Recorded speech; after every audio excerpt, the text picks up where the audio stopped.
Okay, mic check two. All right, welcome back to Music Training for Beginners, especially tailored for singers. Today we'll be learning about the key, what does key mean, in music terms, and then how can we identify the key of any song.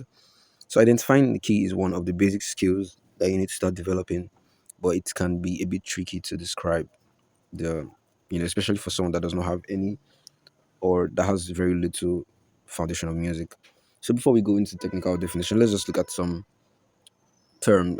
analogies that we can use to understand what the key is. So let's look at key as a home where the music can start out from, travel and return back.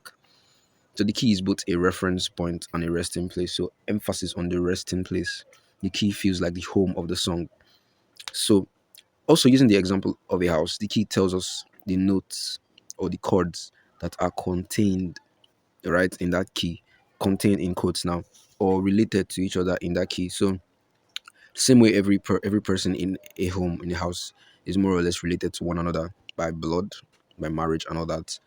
And when we talk about a key, everybody in that key is related to each other by musical intervals. So if we're saying we're in the key of C, it means that every note that we use is related to C, by some interval and by some distance. So to build upon the reference point example, let us momentarily see the key as being the note at the bottom of the music ladder.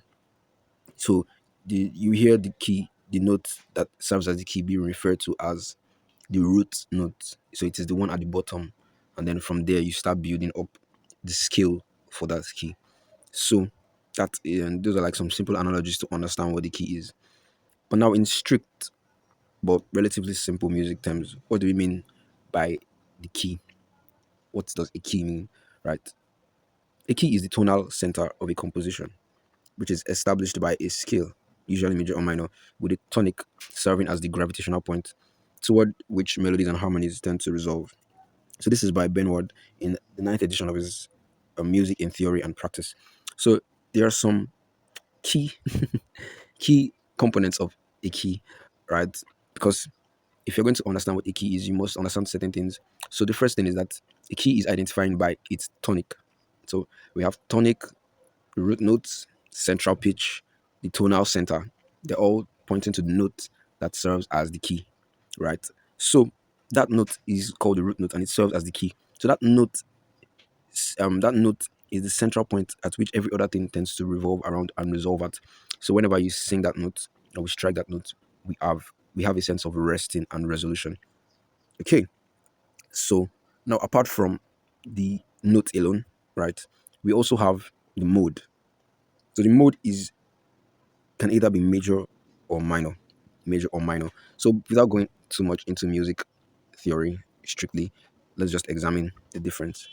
All right, now to use a common song to explain the root notes and the mode and how they together define a key.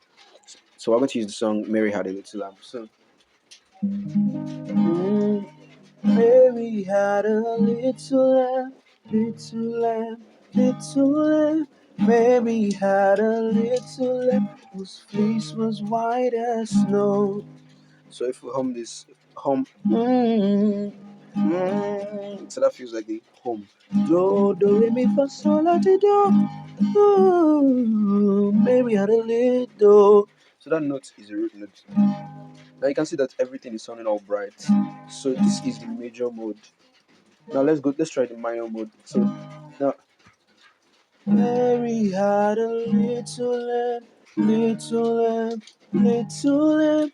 Mary had a little lamb whose fleece was white as snow. So this is still the root note. But the feel of the song has changed from the bright to the sad and like dark tone. So that is the minor. Mary had a little lamb, little lamb, little lamb. Mary had a little lamb whose fleece was white as snow. Having defined the tonic and the mode, then we can now define two other components of a key. So they're not like fundamental components, they're like derived components.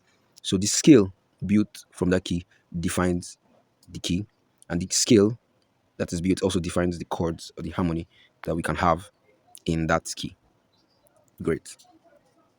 So what does the key help us to do? Knowing the key. Knowing the key helps us to communicate between, in a musical space. As a singer, I can communicate to musician and instrumentalist, and I can communicate to my fellow, you know, singers. Now let's look at the steps to practically get the key of any song. Now, before you can get the key, or before you can identify the key of any song, you must be able to match pitches. Match pitches. So you must be able to hear a note and hum or sing that same note, and be able to recognize notes that are the same thing. So if you cannot do that yet, you have to practice it, because without being able to do that, you will not be able to get the key of a song. The easy way. So to get the key of a song the easy way, all you need is, to be able to match the pitch, and then you need a pitch up. So you hum along with the song until you feel out the central note or the landing point. Then that note, hum it to the pitch up, and voila, that is the key of the song. Then the hard way. Now the hard way is eventually will become as easy as the easy way. But is the hard way is done by using the keyboard. All right, so the hard way involves using an instrument, and then you just track and try to find the notes that you are singing. But you need to be able to, first of all, maintain that note despite playing another note side by side.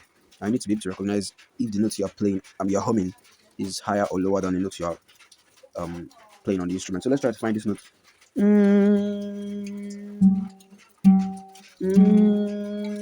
Oh, so we're not far off.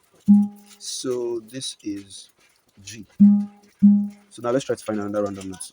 Um,